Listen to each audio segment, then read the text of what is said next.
नमस्कार, मैं हूँ डॉक्टर राजीव पथरिया और आप देख रहे हैं लाइव हिंदुस्तान चर्चा। आज हम सबसे हॉट सीट जो हिमाचल प्रदेश की है, लोकसभा की मंडी सीट पे जो चुनाव चल रहा है, विक्रमादित्य सिंह और कंगना रनौत के बीच में जो व्यक्तिगत बयानबाजियाँ चल रही हैं, उसको लेके चर्चा करने जा रहे हैं। कंगना ने कहीं न कहीं इस चुनाव में अब अचानक एक ऐसा मोड़ दे दिया है, उन्होंने वीरभद्र सिंह पूर्व मुख्यमंत्री को भी इस चुनाव के प्रचार में अपना एक माध्यम बना लिया है। उन्होंने कुछ मंचों से पिछले 2 दिनों से लगातार वो वीरभद्र सिंह और उनकी फैमिली तो उनका निशाना है ही है, लेकिन वीरभद्र सिंह को भी वो घेर रही हैं। वो कह रही हैं कि स्कूटर पे इन्होंने सेब ढोए, इनके ऊपर करप्शन के केसेस चले और इन्होंने वीरभद्र सिंह 6 बार मुख्यमंत्री रहे, 3 बार सांसद रहे, 3 बार उनकी पत्नी सांसद रही, लेकिन मंडी संसदीय क्षेत्र के लिए इन्होंने कोई भी कार्य नहीं किया। पूरी तरह से कंगना एक ब्लैंक पिक्चर बता रही है कि मंडी में जो कुछ हुआ है वो वीरभद्र सिंह द्वारा नहीं किया गया, उसके विकास में कोई ईंट तक नहीं लगाई गई है। ऐसे आरोप कंगना लगा रही है। अचानक वीरभद्र सिंह को बीच में ले आना, वो क्योंकि इस दुनिया में नहीं है और लंबे समय तक वो राजनीति में सक्रिय रहे हैं। अब उनके ऊपर अचानक भ्रष्टाचार के आरोपों को लगाकर जनता को एक नई याद दिलाना, ये कंगना एक एक ब्रह्मास्त्र के रूप में प्रयोग कर रही है या ये ब्रह्मास्त्र उल्टा भी चल सकता है कहीं? क्योंकि हिमाचल प्रदेश का मतदाता बड़ा इमोशनल होता है। यही वो संसदीय क्षेत्र है कि पंडित सुखराम जी सीबीआई द्वारा बड़े-बड़े आरोप लगे उनके ऊपर करप्शन के, पैसे भी रिकवर हुए, लेकिन उन्होंने अपनी पार्टी बनाई और इसी मंडी संसदीय क्षेत्र से उन्होंने 5 सीटें जीतकर भाजपा की सरकार को सहारा दिया और मिली-जुली सरकार भी बनाई थी। तो ये कंगना जिस तरह से खेल रही है, वहीं विक्रमादित्य सिंह भी नहीं मान रहे हैं। कंगना ने कहा है कि विक्रमादित्य सिंह महाचोर हैं, उनको महाचोर की संज्ञा भी उन्होंने दी है और मुख्यमंत्री को एक बेशर्म चरित्र का व्यक्ति कहा है उन्होंने, मुख्यमंत्री सुखविंदर सिंह सुक्खू को। कंगना जिस तरीके से बोल रही है, भाजपा को सँभालना धीरे-धीरे मुश्किल होता जा रहा है। वहीं दलाई लामा के बारे में टिप्पणी करनी 1 साल पहले जो उन्होंने टिप्पणी की थी, उसको लेके भी उनको जनजातीय क्षेत्रों में काले झंडे दिखाए जा रहे हैं। तो आखिरकार ये चुनाव प्रचार जा कहाँ रहा है? आज हम इसी विषय पे चर्चा करेंगे। हमारे साथ चर्चा में भाग ले रहे हैं हरिंदर सिंह परवाना जी हैं, कांग्रेस पार्टी के प्रदेश के प्रवक्ता हैं, वो हमारे साथ जुड़े हैं।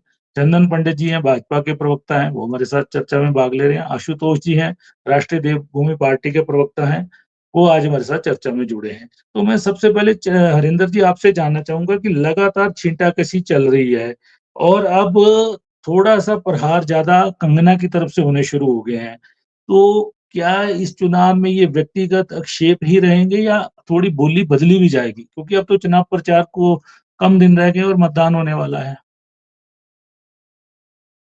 ऐसा है डॉक्टर साहब, मैं कई बार कई मंचों से बोल भी चुका हूँ और कह भी चुका हूँ कि कंगना जो है, वो एक रटा-रटाया तोता है और उसको जो पीछे से पाठ पढ़ाया जा रहा है और उसको जो ढाल बनाया जा रहा है, वो पूर्व मुख्यमंत्री और वर्तमान में नेता प्रतिपक्ष जयराम जी बना रहे हैं। शुरू-शुरू में जब कैंपेन शुरू हुई, तो कंगना जिस भी विधानसभा क्षेत्र में जा रही थी, तो पहले तो विकास की बातें लगी करने की, यहाँ कुछ नहीं हुआ, वहाँ नहीं हुआ, भरमौर की बात करें, चाहे लौल की बात करें। लेकिन जब उनको ये बताया गया कि 2014 में भाजपा की केंद्र में सरकार बनी और 2017 में जब हिमाचल में भी भाजपा की सरकार बनी, तो मंडी लोकसभा क्षेत्र के जो हमारे 17 विधानसभा क्षेत्र थे, उसमें से 14 विधायक भाजपा के थे। जी। तो कहीं न कहीं जो विकास था, तो उसकी ज़िम्मेवारी उनकी थी, सांसद उनका थे स्वर्गीय रामस्वरूप शर्मा जी और विधायक उनके थे।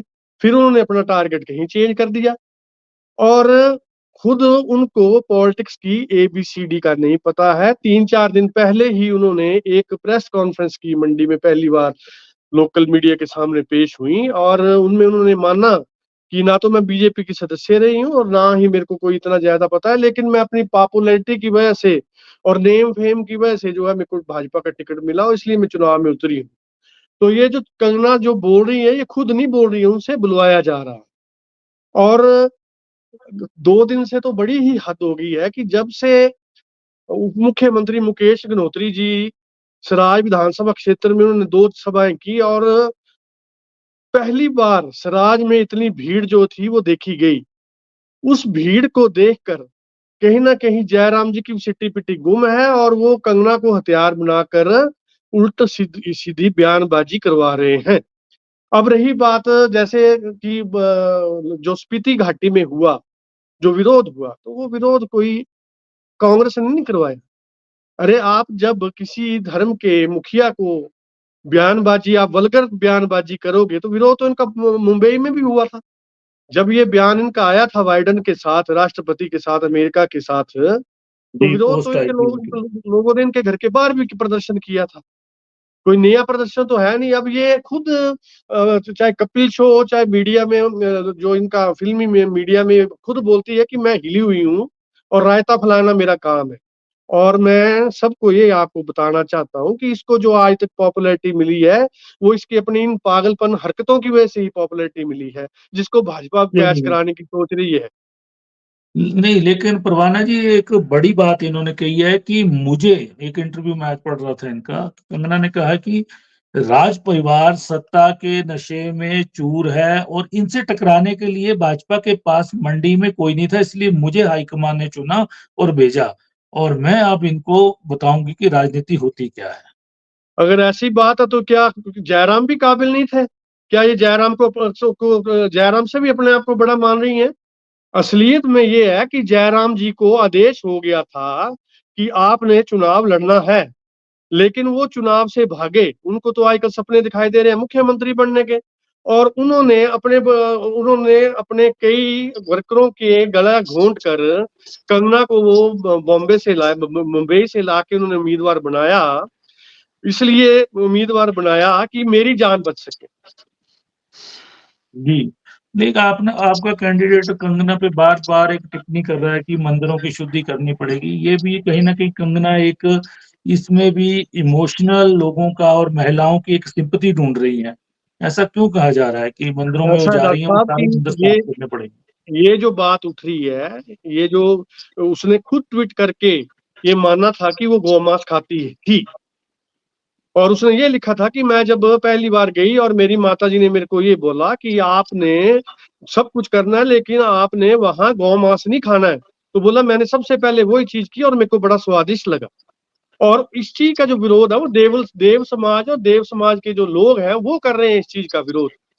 और मैं आपको एक बात और बताना चाहता हूँ। ये मेरे भाजपा के भी भाई साहब यहाँ बैठे हैं, जी, अपने दिल पर हाथ रख के बोले, अगर किसी हिंदू को कांग्रेस ने गौ मांस खाने वाले को टिकट दिया होता, तो हम तो बात ही कर रहे हैं मंदिरों में जाने नहीं जाने की। ये लोग तो उसको मंदिरों में जाने भी नहीं देते, विरोध करते, सड़कों पर उतर आते। क्या ये टॉलरेट करते? किसी गौ मांस खाने वाले को कांग्रेस टिकट देती तो ये मंदिरों में उनको घुसने देते? तो ये सब कहने की बातें सबसे। जहां आपने देखा होना कोई गौ माँ, इनको इतना पता लग जाए कि गाड़ियों में गौ गौ गौ की तस्करी हो रही है, सबसे पहले रोकते हैं, मारामारी करते हैं ड्राइवरों के साथ।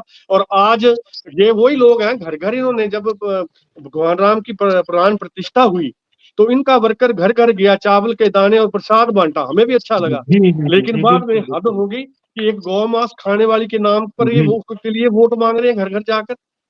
जी, चलिए, चंदन जी जुड़े हमारे साथ। चंदन जी, सवाल ये है कि कंगना बीच-बीच में कुछ ऐसी बातें कह देती हैं, फिर आपकी पार्टी को कहीं न कहीं उस चीज़ को ठीक करने में एक वक़्त लग जाता है। अब फिर से उन्होंने कुछ नई चीज़ें कह दी हैं और इतना उत्तेजित भाषण उनका, पिछले कल भी आपने देखा होगा, परसों भी देखा होगा। 2 दिन से, और निशाना किसको बना रही हैं, जो इस दुनिया में नहीं है, 6 बार के मुख्यमंत्री वीरभद्र सिंह को व्यक्तिगत निशाना भी वो बना रही हैं। ठीक है, उनके बेटे चुनाव में हैं। उनसे वो बात करें, लेकिन वो स्कूटर पे सेब ढोना और ये करना, वो करना, मतलब इस तरह के कोई करप्शन के आरोप क्या कंगना की जो नाव है वो किनारे लगा देगी? इस तरह के जो आरोप वो बीच में उठा रही हैं? चंदन जी। देखिए डॉक्टर साहब, ऐसा है, जिस दिन से भारतीय जनता पार्टी ने कंगना रनावत को मंडी संसदीय क्षेत्र से अपना प्रत्याशी बनाया है, उनके नाम की घोषणा की है, उस पहले दिन से पूरी की पूरी कांग्रेस पार्टी और उनके सभी पदाधिकारी एक रटी-रटाई बातें कर रहे हैं। वो कभी उनके खान-पान पर प्रश्न चिन्ह खड़े कर रहे हैं, कभी वह यह प्रश्न चिन्ह खड़े कर रहे हैं कि उनके आने से जो है वो हमारे देव स्थल जो है वो अपवित्र हो रहे हैं। और मंडी संसदीय क्षेत्र की जनता उनको पवित्र करके यहां से भेजेगी। देखिए, इस प्रकार की बातें करना एक व्यक्तिगत बयानबाजी करने की तरह है। क्या कंगना रनावत जी के माता-पिता नहीं है क्या? क्या उनको अपनी बेटी के विरुद्ध इस प्रकार की व्यक्तिगत टिप्पणियों से आहत नहीं हो रहेंगे वो लोग? आज कांग्रेस पार्टी ये बात कर रही है कि वीरभद्र सिंह जी को कहीं न कहीं निशाना बनाया जा रहा है या उनके परिवार को निशाना बनाया जा रहा है, ये बात बिल्कुल भी सत्य नहीं है।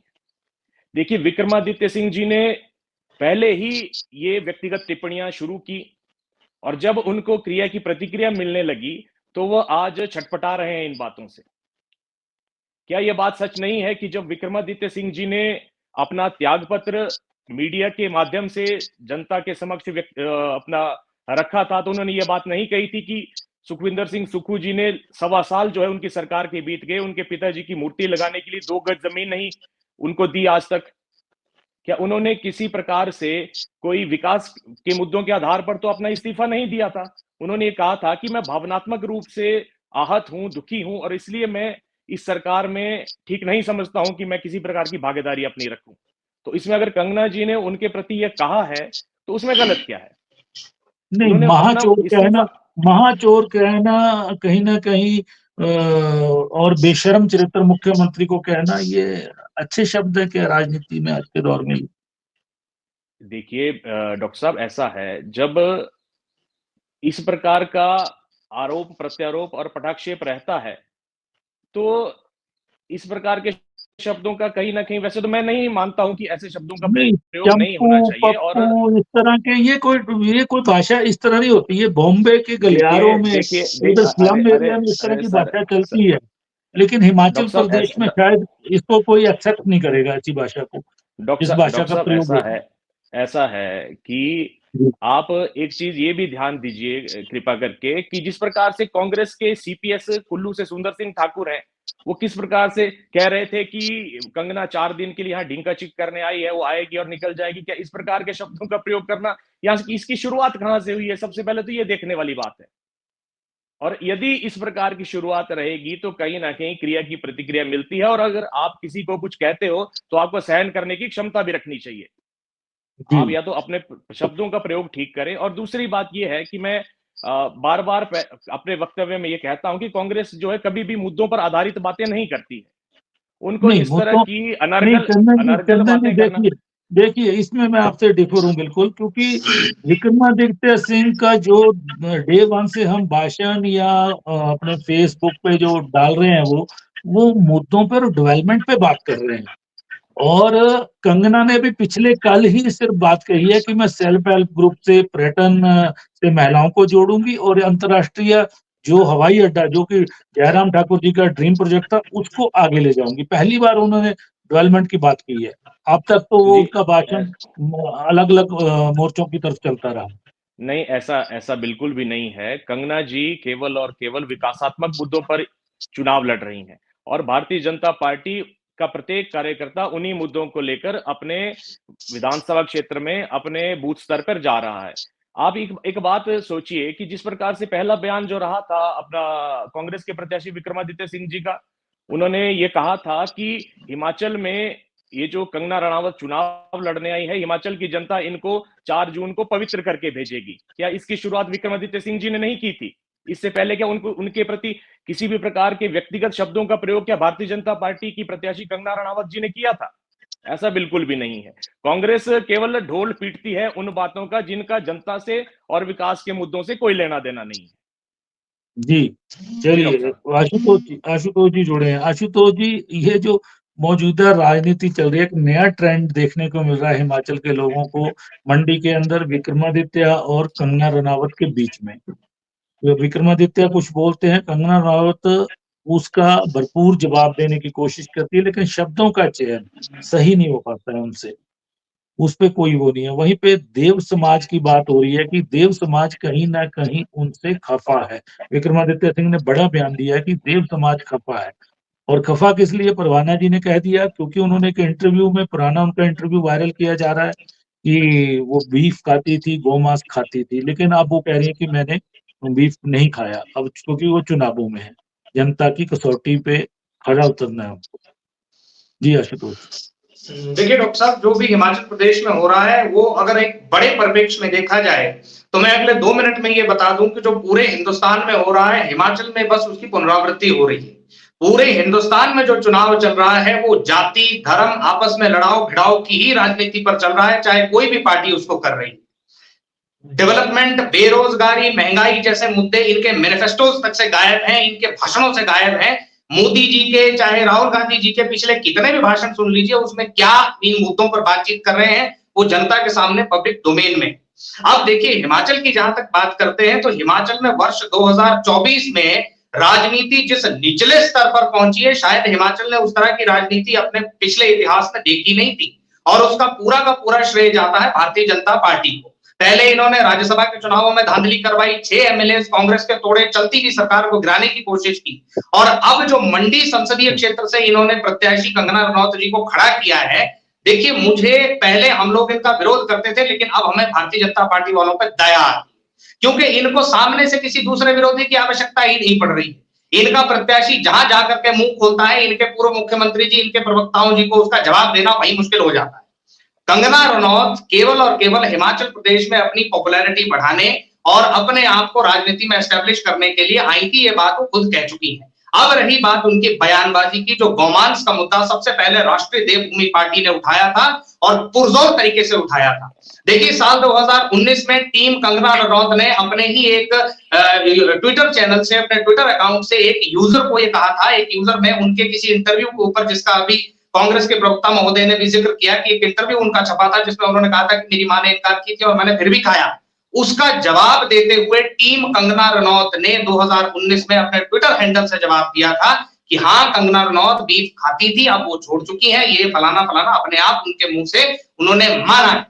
तो और इसमें एक बात मैं और बता दूं कि हम लोग तो कौन होते हैं बोलने वाले, आरएसएस के राष्ट्रीय स्वयंसेवक संघ के एक कार्यकर्ता जो इस वक्त मंडी संसदीय क्षेत्र से भाटी जी खुद प्रत्याशी हैं, वो इस बात का विरोध कर रहे हैं। वो ये कह रहे हैं कि भारतीय जनता पार्टी ने किसको टिकट दे दिया है, किस गौमांस खाने वाली स्त्री को इन्होंने जो है ना वो हिंदुत्व का झंडा पकड़ा करके हाथ में खड़ा कर दिया है। आरएसएस के लोग, इनके अपने संगठन मंत्री ये कह रहे हैं कि वो बीफ खाती थी और ये क्या, किस औरत को आपने टिकट दिया है। तो इसमें खैर हम लोगों को तो कुछ कहने की आवश्यकता है ही नहीं, ये तो प्रमाणित है, सामने है, साक्ष्य सामने है, ये कितना भी नान नुकुर कर ले, ये बात तो प्रमाणित है।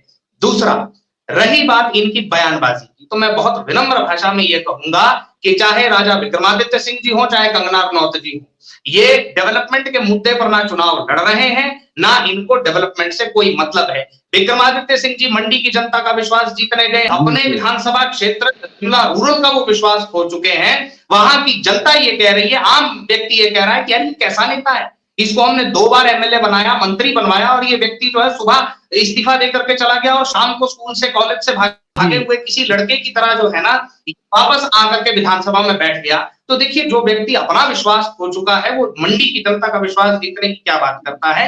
अपने वक्तव्य के अंतिम बात में मैं ये कहूंगा, देखिए साहब, ये विकसित भारत और ये जो चीजें, ये जो जुमले चला रहे हैं ना, इनका परिप्रेक्ष्य सिर्फ इतना है कि हमारा हित कैसे हो। हिमाचल प्रदेश की 9 लाख बेरोजगार जनता, बेरोजगार युवाओं के प्रति इनका कोई रवैया नहीं है, इनके पास कोई योजना नहीं है, इनके पास कोई उनको। और दुख की बात यह है कि हिमाचल प्रदेश का युवा जो हर रोज गवर्नमेंट की वेबसाइट्स को जो है रिफ्रेश कर करके देखता है कि भैया कोई रोजगार का नया मुद्दा हमारे लिए आया, कोई रोजगार की नई सीट हमारे लिए आई, उसके लिए इनके पास कोई योजना। आशुतोष जी, कंगना ने कहा है कि सेल्फ हेल्प ग्रुपों के माध्यम से, देखिए सेल्फ हेल्प ग्रुप की डेफिनेशन क्या होती है ये वो जानते भी नहीं। पूरा मेरा प्रश्न सुनिए पहले पूरा आप, उससे मैं जोड़ूंगी। हालांकि ये कवायद चल रही है, धीरे धीरे चल रही है, लेकिन वहीं पे विक्रमादित्य सिंह ने एक आरोप लगाया था कि जयराम जी की जब सरकार थी उस समय हिमाचल की पर्यटन को आगे बढ़ाने के लिए, ब्रांड एम्बेसडर बनाने के लिए जब कंगना से संपर्क किया गया तो उन्होंने रोजाना का 45 लाख रुपया फीस और अपनी लॉजिंग बोर्डिंग का अलग से खर्चा मांगा था करोड़ों में। और आपके ही डिबेट शो पे सबसे पहले हमने ये बात उठाई थी। जी, आपका एक डिबेट शो था, शायद आज से तीसरा था पहला, उसमें हमने सबसे पहले ये बात उठाई थी राष्ट्रीय देवभूमि पार्टी ने कि आज अपने आप को हिमाचल की बेटी बोल रही है, 45 करोड़ रुपया एक दिन का मांग रही थी। आज हिमाचल की बेटी है, ब्रांड एम्बेसडर बनने के लिए पैसा मांग रही थी। तो जनता इस बात को समझती है डॉक्टर साहब कि ये दोनों लोग सिर्फ एक दूसरे पर, एक बोलता है कि मैंने गौमांस खाया नहीं है, दूसरा बोलता है मंदिरों को शुद्ध कर दो। जनाब उस जनता के बारे में भी सोच लीजिए जो आपके लिए धूपमर बाहर खड़ी है। जनता के बारे में फिर आप वोट एक्सपेक्ट कर रहे हैं, सपोर्ट एक्सपेक्ट कर रहे हैं। जी चंदन जी, सोचने वाली बात है कि हमारा मुद्दा है 9 लाख बेरोजगार युवा। अभी भाटी जी का जिक्र किया इन्होंने आरएसएस के, वो कंगना के खिलाफ मंडी से चुनाव लड़ रहे हैं, कारण वही है। और दूसरा सवाल ये रहेगा कि एक अभी मैं हिमाचल की बेटी कह रही है, मंडी की बेटी कह रही है, लेकिन जब हिमाचल को जरूरत थी कि पर्यटन के रूप में, जयराम ठाकुर जी का विजन था कि पर्यटन में मैं बढ़ाऊं हिमाचल प्रदेश को, उस समय संपर्क किया गया तो इतनी भारी भरकम राशि उस समय मांगी गई। नॉमिनल चार्जेस अगर मांग लेती वो, तो आज हिमाचल पर्यटन के क्षेत्र में भी आगे होता और कंगना का एक नाम होता। जी चंदन जी। डॉक्टर साहब, ऐसा है, किसी भी चुनाव को लड़ना, किसी भी चुनाव में हिस्सेदारी लेना, भाग लेना भारत के प्रत्येक नागरिक का अधिकार है। मंडी संसदीय क्षेत्र से बताया जा रहा है कि कोई राष्ट्रीय स्वयंसेवक संघ या विश्व हिंदू परिषद के जो प्रचारक रहे हैं वो चुनाव लड़ रहे हैं, तो उनका अपना अधिकार है। वो किन मुद्दों पर चुनाव लड़ रहे हैं, वो किन मुद्दों को लेकर जनता में जाएंगे, वो उनका अपना परिप्रेक्ष्य है। परंतु मैं ये बड़े स्पष्ट कहना चाहूंगा कि इस प्रकार की जो ये अनर्गल बातें लगातार पहले दिन से कांग्रेस द्वारा और दूसरे विरोधी दलों के द्वारा जनता के मध्य में, मीडिया के मध्य में लाई जा रही है, उनका धरातल से, हकीकत से कोई लेना देना नहीं। और दूसरी बात, जो ये ब्रांड एम्बेसडर करने की उनके लिए बताया गया था कि उनको ब्रांड एम्बेसडर बनाने के लिए उन्होंने एक बहुत बड़ी भारी भरकम राशि की मांग की थी, तो ऐसा कुछ भी नहीं है। कांग्रेस के तत्कालीन जो अपने मेजर मनकोटिया हैं, जब वो अपना इस बोर्ड, पर्यटन निगम बोर्ड के चेयरमैन थे, तो उन्होंने कहा था कि कंगना ने इस अपने स्वेच्छा से जताई थी कि मैं हिमाचल की ब्रांड एम्बेसडर बनूं, परंतु तत्कालीन जो कांग्रेस की सरकार थी, उनसे संपर्क ही जयराम जी की सरकार में किया गया। मेजर मनकोटिया तो वीरभद्र सिंह की सरकार में उपाध्यक्ष थे। मैं जो कह रहा हूं, ये सूचना दुरुस्त करें आप। मैं क्या कह रहा हूं कि इस प्रकार की कोई भी बात विषय वस्तु नहीं रही है कि उन्होंने इस प्रकार की बड़ी भारी भरकम राशि का जो है वो अपनी तरफ से डिमांड की थी। ये सिर्फ और सिर्फ फैलाई गई बातें हैं, इनका कुछ भी ऐसा लेना देना नहीं है सच्चाई से। नहीं तो कंगना इसका कंट्राडिक्शन क्यों नहीं करती हैं? क्योंकि ये बड़ा मुद्दा बन रहा है। ये हिमाचल को विकसित करने में जिसका योगदान होना चाहिए, आज वो चुनाव लड़ने तो आ गई हैं। वहीं पे एक बड़ी बात वो कह रही है कि अगर मैं मंत्री बन जाऊंगी, पहले वो कह रही थी कि मैं जीत जाऊंगी तो फिल्मी इंडस्ट्री छोड़ दूंगी, अब कह रही है कि मैं मंत्री बन जाऊंगी तो मैं फिल्मी इंडस्ट्री छोड़ दूंगी। ये रोजाना नए नए क्यों चीजें आ रही हैं? क्या कहीं कोई डर, कोई खौफ है? किसी भी प्रकार का कोई डर, कोई खौफ नहीं है। और मंत्री किसको बनाना है, किसने नहीं बनना है, ये भारतीय जनता पार्टी का नेतृत्व तय करता है। और हम सभी कार्यकर्ता, सभी पार्टी के पदाधिकारी इस वक्त मंडी संसदीय क्षेत्र से कंगना रणावत जी के पक्ष में चुनाव प्रचार करने में, भारतीय जनता पार्टी के पक्ष में चुनाव प्रचार करने में लगे हुए हैं। जी परवाना जी, सवाल वहीं पे उठ के खड़ा हुआ है कि आरएसएस ने भी, जैसे इन्होंने कहा कि आरएसएस का पूरा प्रचारक चुनाव लड़ रहा है उनके खिलाफ, लेकिन कंगना, आप यहाँ पे 12 विधायक जो है, 17 जो इस पार्लियामेंट के क्षेत्र हैं वो है भाजपा के, और जयराम जी का खूब डंका बजता है मंडी के अंदर। उन्होंने साबित भी किया अपने आप को, मुख्यमंत्री रहे हैं। लेकिन उसके बावजूद आखिरकार क्या जरूरत पड़ी कंगना को कि वो वीरभद्र फैमिली के पुराने केसेस, चाहे सेब ढोने के थे चाहे दूसरे थे, उसको लेके क्यों अचानक बीच में आई? उससे क्या वो हासिल करना चाह रही है? डॉक्टर साहब, ऐसी बात है कि जब इनके पास बोलने को कुछ नहीं रहता है तो ये अभी की बात नहीं है, हर चुनाव में इस बात को उठाया जाता है। इनका तो यही कहना है कि कंगना बिल्कुल जीत की तरफ है और पूरी पार्टी काम कर रही है, लेकिन कहीं ना कहीं सूचनाएं आ रही हैं कि भाजपा इस तरह से कंगना बातें कह देती है, भाजपा के लोगों को कहीं ना कहीं शर्मसार भी होना पड़ता है और उसको ठीक करने के लिए भी काफी काम करना पड़ता है। ऐसी चीजें भी हो रही हैं। जी देखिए, हमने अपने वक्तव्य में यही बात कही कि इनको बाहर से किसी विरोधी की आवश्यकता नहीं है। इनका अपना प्रत्याशी जहां मुंह खोल देता है, लोग इनके खिलाफ हो जाते हैं।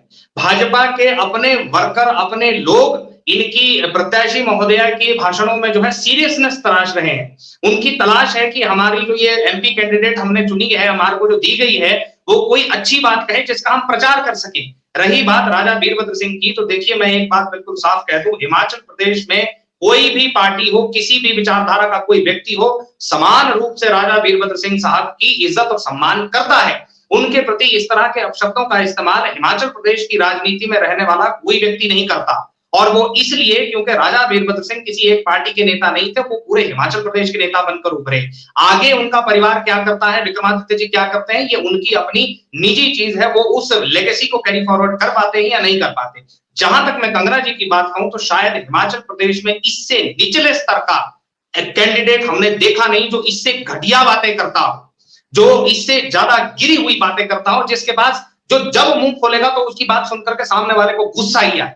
और राष्ट्रीय देवभूमि पार्टी का इसमें स्टैंड बिल्कुल क्लियर है कि चाहे वो कंगना रनौत हो, चाहे वो विक्रमादित्य सिंह हो, ये दोनों केवल और केवल अपनी राजनीति सीधा करने वाले लोग हैं। विक्रमादित्य सिंह साहब ने अभी पिछले 2 महीने पहले क्या किया था वो हिमाचल की जनता जानती है, और वो भूली नहीं है कि किस तरह से इस्तीफा दे करके फिर कॉलेज से भागे हुए लड़के की तरह चुपचाप आकर के विधानसभा में दोबारा बैठ गए। जनता के विश्वास के साथ खिलवाड़ करोगे तो जनता आपके साथ खिलवाड़ कर देगी, और इस बार इन दोनों के साथ वही होगा। देखिए, जीते चाहे कोई भी, लेकिन हिमाचल प्रदेश की जनता इनकी हरकतों से जान चुकी है कि ये कितना है पानी में। और हम लोग यही बात कहेंगे, भैया डेवलपमेंट की बात करो, हम तो 9 लाख बेरोजगार युवाओं की बात करते हैं, और ये इनमें से कोई एक कर नहीं रहा है। डेवलपमेंट की बात कहीं ना कहीं इस चुनाव में हल्की फुल्की हो रही है, और व्यक्तिगत आरोप प्रत्यारोप ज्यादा लग रहे हैं इस मंडी के चुनाव में, तो यही दिख रहा है। और सवाल ये हो रहा है कि कहीं ना कहीं नारी विरोधी चेहरा भी आशुतोष जी खड़ा करने की कोशिश की जा रही है कि विक्रमादित्य सिंह नारी विरोधी हैं। उनका जो निजी जीवन है उस पर भी सवाल कंगना ने उठाए थे। देखिए, किसी दूसरे के निजी जीवन पर सवाल उठाना नीचता की पराकाष्ठा है। हम किसी की पर्सनल लाइफ में इंटरफेयर क्यों करें? सीधी सी बात यह है, हम किसी की प्रोफेशनल राइवलरी में है, हम प्रोफेशनल लाइफ में बात करेंगे। फिर कंगना जी को गुस्सा आ जाता है जब उनकी पर्सनल लाइफ के बारे में कोई बात करता है, फिर आप अपने आप तिलमिला जाएंगी और फिर उठपटांग आप बोलने लगेंगी। तो गौमांस का मुद्दा सबसे पहले जो राष्ट्रीय देवभूमि पार्टी ने उठाया था वो इसीलिए उठाया था कि देखिए, ये देवभूमि है, यहाँ सनातन का झंडा उठा करके किसी ऐसे आदमी को चलने नहीं दिया जाएगा जिसके अपने बयान ये रहे हैं कि हाँ भैया मैंने गौमांस खाया और उसको खाने में कोई बुराई नहीं है। ये कल तक कहती थी कि मैं किसी एक धर्म को नहीं मानती, आज ये भोलेनाथ जी के मंदिर में जाकर के, भूतनाथ जी के मंदिर में जाकर के उनकी पुजारन हो गई। कल तक कहती थी कि हम किसी धर्म को नहीं मानते, आज ये सारे हिंदू हो गए। ये हिंदुत्व का ठेकेदारी सारी इनकी ही है। हमारा प्रश्न वही है कि हिंदुत्व की ठेकेदारी आपने कैसे ऐसी महिला को दे दी, जो महिला खुद ब खुद बीफ खा करके बैठी है, जिसकी ट्विटर टीम्स ये कह रही है कि हाँ भैया ये खाती थी। क्या इनके पास क्रेडिबिलिटी रह गई? और हमने तो यहां तक सुना है डॉक्टर साहब कि अगर कंगना रनौत जीत गई तो जयराम जी की राजनीति के ऊपर ग्रहण लग जाएगा। इसलिए जयराम ठाकुर जी स्वयं ही नहीं चाह रहे हैं कि कंगना रनौत जीत जाए। ये हमें अंदर के सूत्रों से खबर मिली है। जी चंदन जी, क्या इस बात में है कोई सच्चाई? देखिए, ऐसा है, ये इस प्रकार की बातें करना कि जयराम जी की राजनीति भी किस प्रकार से ग्रहण लगेगा, पहले भाई साहब ये बताएं इस बात को कि वो इस प्रकार से लगेगा कि अभी वो गडरिये की तरह आगे चल रहे हैं। हिमाचल में भारतीय जनता पार्टी के चंदन जी 3 पूर्व मुख्यमंत्री हैं। आप बताइए 3 में से कौन सा पूर्व मुख्यमंत्री किसी एमपी कैंडिडेट के आगे चल रहा है? गडरिये की तरह बिंदल साहब और जयराम जी को जो है आगे चला दिया है, उनकी क्या इज्जत रहेगी? मुझे समय दीजिए चंदन जी, सिर्फ इतना बताइए कि जयराम जी की इज्जत क्या रह गई? कल की आई लड़की के आगे उनको खड़े कर दिया। ये सवाल आप चंदन जी, आपकी पार्टी के अंदर भी सीनियर लीडरशिप कहीं ना कहीं चर्चा कर रही है कि जयराम जी को इस तरह से एक क्षेत्र में साथ नहीं चलना चाहिए था, क्योंकि गोविंद ठाकुर प्रभारी थे इस चुनाव के, उनको साथ चलना चाहिए था, कैंडिडेट नहीं है तो। क्योंकि जयराम जी का बहुत बड़ा राजनीतिक चेहरा है, वो बहुत बड़ा पद पे है, वो समय भी लीडर ऑफ ऑपोजिशन है। मैं यही बात कहना चाह रहा था, जिस प्रकार आशुतोष जी ने कहा कि जयराम जी उनके साथ चल रहे। अरे जयराम जी भारतीय जनता पार्टी के हिमाचल प्रदेश में पूर्व मुख्यमंत्री हैं और वर्तमान में नेता प्रतिपक्ष हैं, और अपनी पार्टी के लिए एक नेता का काम क्या रहता है कि वो अपने पार्टी के प्रत्याशियों के साथ चले और उनको जीत सुनिश्चित करने के लिए जनता के मध्य में अपील करे। इसमें यदि जयराम ठाकुर जी साथ चले तो इसमें बुराई क्या है? 3 और प्रत्याशी हैं आपके। कंगना के साथ नहीं चलेंगे तो क्या विक्रमादित्य सिंह जी के साथ? 3 और प्रत्याशी हैं आपके चंदन जी, चलेंगे क्या? आपके 3 और प्रत्याशी हैं, उनके साथ भी चल लीजिए थोड़ा। आपके 3 प्रत्याशी और हैं, चल रहे हैं, उनके साथ भी हमने देखा नहीं, इस बार हमने देखा नहीं, उनके 3 प्रत्याशी और हैं, उनके साथ भी चल लीजिए। जी चलिए परवाना जी को समय दीजिए। परवाना जी अपनी बात कह लीजिए। फोन आ गया था, मैं तब ये बात रखी थी, सेबों वाली बात लगी थी। अरे 10 साल से आपकी केंद्र में सरकार है, आपने कितनी कार्रवाई ईडी सीबीआई से की। एक बार राज साहब की बेटी की शादी, तब भी आपने वहां पे बीच शादी में, बेटी की शादी में आपने खलल डालने की कोशिश की। अगर कुछ था तो 10 साल में से आपसे निकला क्यों नहीं? केवल चुनावों में ही आपको ये चीजें याद आती हैं। और दूसरी बात, जो कंगना की बात कर रहे हैं कि आज वो अपना एनजीओ बना रही है या कुछ कर रही है इस प्रकार से रोजगार देने के लिए, अरे कंगना को तो सिर्फ पैसे से प्यार है। जब आपदा आई 500 करोड़ की वो इतनी बड़ी वो हीरोइन है, इतना उसका सारा बैकअप है, 500 करोड़ की वो मालिक है। वो कंगना का कहना मैं तब राजनीति में नहीं थी और मैं एक नहीं तो मतलब अब राजनीति में है। जो लोक सेवा करता है वो उसके लिए, वो लोक सेवा के लिए क्या सीधे चुनाव लड़ने के लिए लोक सेवा होती है? जब इतनी बड़ी आपदा आई, आमिर खान ने क्या चुनाव लड़ा था? उसने नहीं पैसे दिए, तब इसके पास पैसे नहीं थे।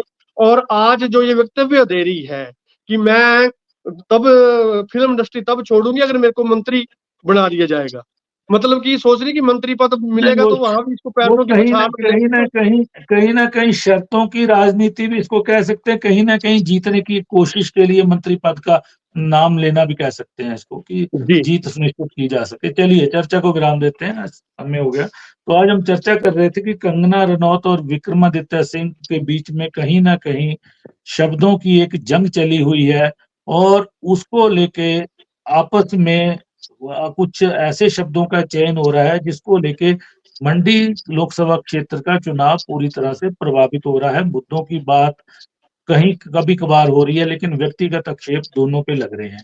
और अब बीच में वीरभद्र सिंह जी को ला दिया गया है, उनके भ्रष्टाचार के पुराने केसेस को ला दिया गया है, सेब ढोने के केसेस को ला दिया है। क्या ये जो आरोप है कंगना की जीत को सुनिश्चित कर पाएंगे? ये भविष्य तय करेगा। तो आज हमने इसी विषय पर चर्चा की, आप सबने चर्चा में भाग लिया, मैं आप सबका धन्यवाद करता हूँ।